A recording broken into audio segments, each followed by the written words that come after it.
الحمد لله رب العالمين الرحمن الرحيم مالك يوم الدين إياك نعبد وإياك نستعين اهدنا الصراط المستقيم صراط الذين أنعمت عليهم غير المغضوب عليهم ولا الضالين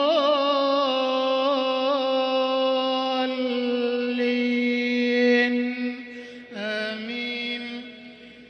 ثم جعلناك على شريعة من الأمر فاتبعها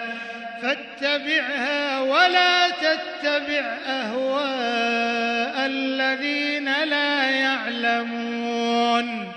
إنهم لن يغنوا عنك من الله شيئا